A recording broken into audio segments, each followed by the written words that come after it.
morning guys. Nagluluto ako ngayon ng bihon gisado. Ito yung mga ilalagay ko. May bagyo beans, carrots, ito baboy, tapos ito snow peas, kinchay, ayan, red bell pepper, tapos ito cabbage, ayun yung bihon, ayan, olive oil, black pepper, ayan po yung mga ilalagay. Ayan guys, nahiwa ko na siya, yung bawang, sibuyas, ayan yung mga carrots, yung red bell pepper, baboy, bagyo beans, yan nahiwa ko na. Tapos ito rin, nababad ko na rin siya sa mainit, yung bihon. Nahiwa ko na rin yung cabbage. Ayan. Mag-uumpisa na ako magluto guys. Lalagay ko na yung olive oil. Unahin muna natin yung baboy para pa-brown natin siyang kunti. Ito ang baboy.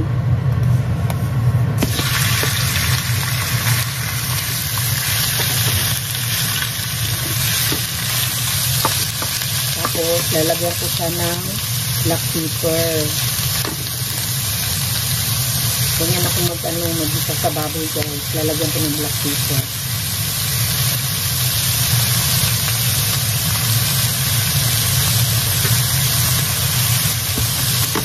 Haluin lang natin hanggang sa kulay brown. Lalagyan ko na rin ako ng konting salt.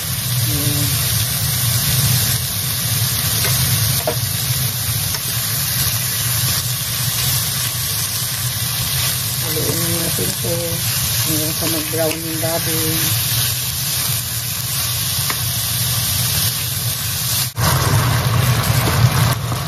Mag-brown na ito siya konti, lalagay ko na yung bawang. Masarap sana may ito guys, mayroong hipon. Kaso lang, bawal kasi sa asawa ko, may gout siya. Bawal yung mga seafood sa kami. Kaya yung baboy lang nilagay ko.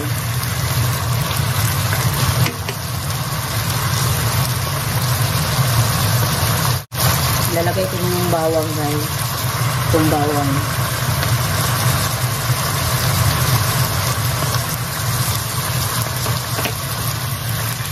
Haluin lang natin siya hanggang sa mag light brown na yung baboy. Susunod naman natin yung sibuyas.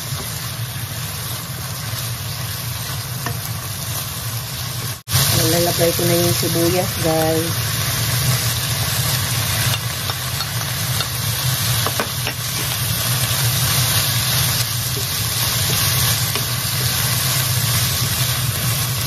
Ganito lang ako magluto ng bihon guys. Para-paraan lang. Kanya-kanya yung idea. Paano magluto. Ang importante. Yung kalabasan ng ganun pa rin. Yung gisado pa rin siya. Hindi siya magiging kalderita. O magiging ibang ulam. Ayan. Light brown na siya guys.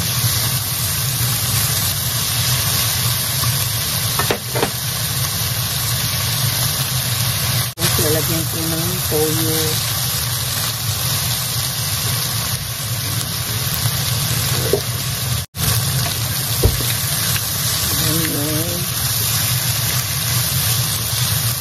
Lagyan ko na siya ng toyo.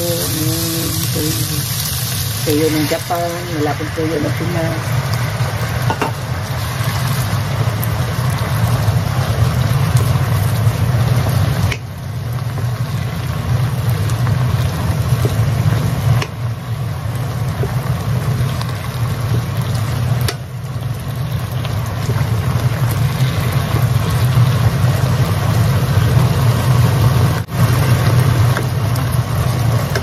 Gawin natin ng black pepper guys.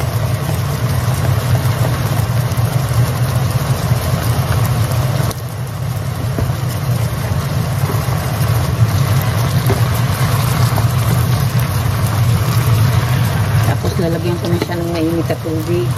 Pakukuluin natin to, palambutin natin yung baboy. Mamaya. Pag lambot na, tsaka ko ilalagay yung gulay. Yan. Lalagay ko na yung mainit na tubig, guys. Palalambutin na natin tong baboy. Tapos, tatakpan muna natin.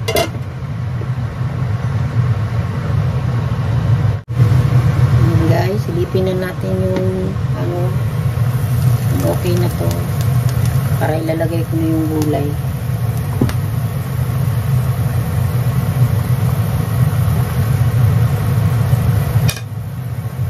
Lagyan natin siya ng kunting salt. Huwag masyadong marami kasi baka aalat siya kasi nga marami na siyang tubo. Kaya kunti lang yung ilalagay mo.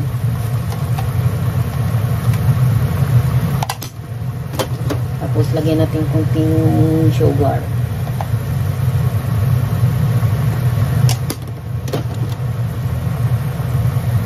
Haluin natin kunti.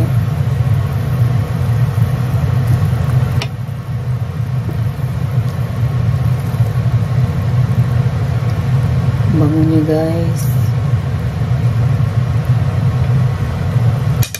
Alam ko lang.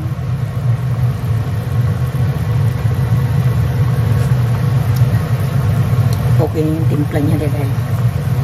Ngayon, ilalagay ko na yung carrots. Ito, ilalagay ko na itong carrots.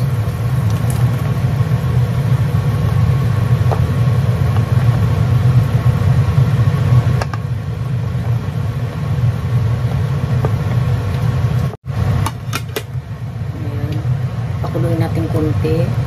Tapos, isunod natin yung baby beans. Ganito ako magluto ng bihon, guys.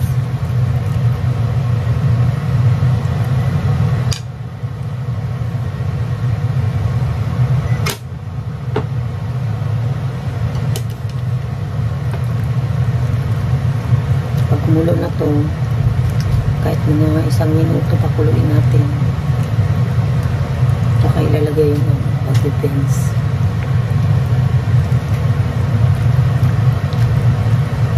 Smoky at red bell pepper. Lagay ko na rin. Yan, haluin lang natin ito. Haluin lang natin ng ilang minuto. Tapos, ilalagay ko yung bihon.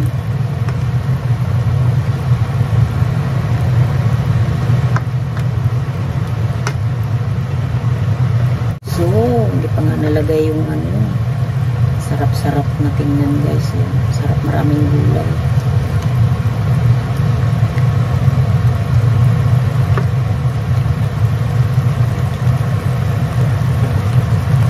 Tapos, ilalagay ko na yung bihon.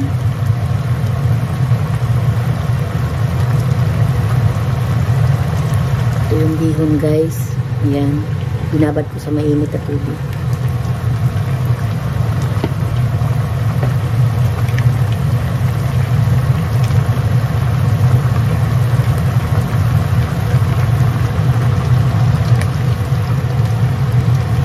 Ito bihon ng Thai.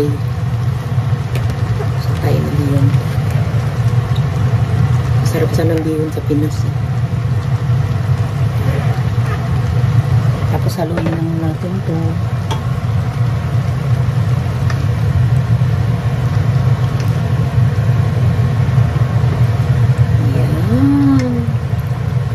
Yan. Yum.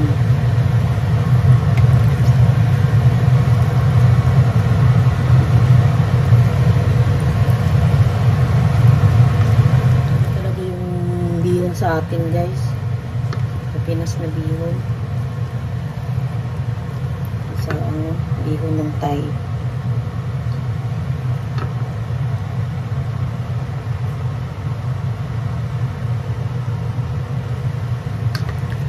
Haluin lang natin. Pinakahuli kong ilagay nito yung cabbage tsaka yung kinchay.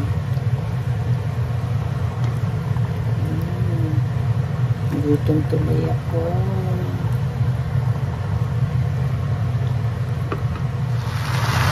Guys, ilalagay ko na yung cabbage saka kinchay.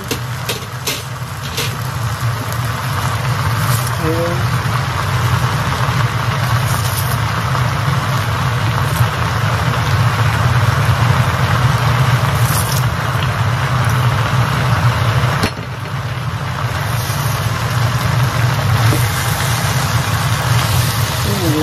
tayo ng gulay.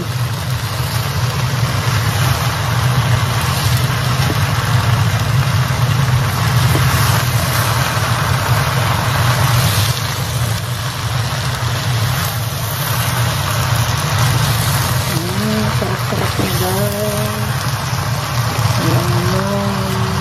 Maraming gulay. Ito.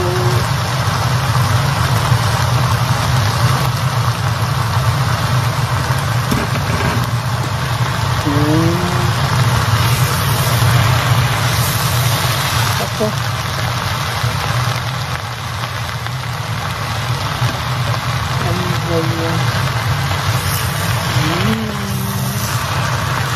Nilaglag na naman yung gulay. Sayang guys.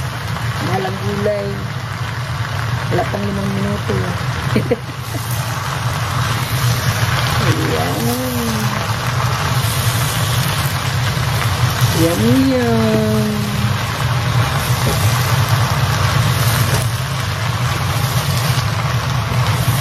Ayan. Luto na siya guys. Kain na. Kain tayo guys.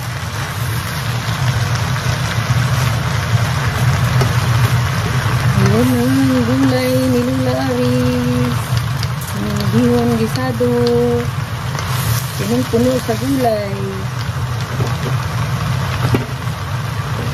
Kain na tayo.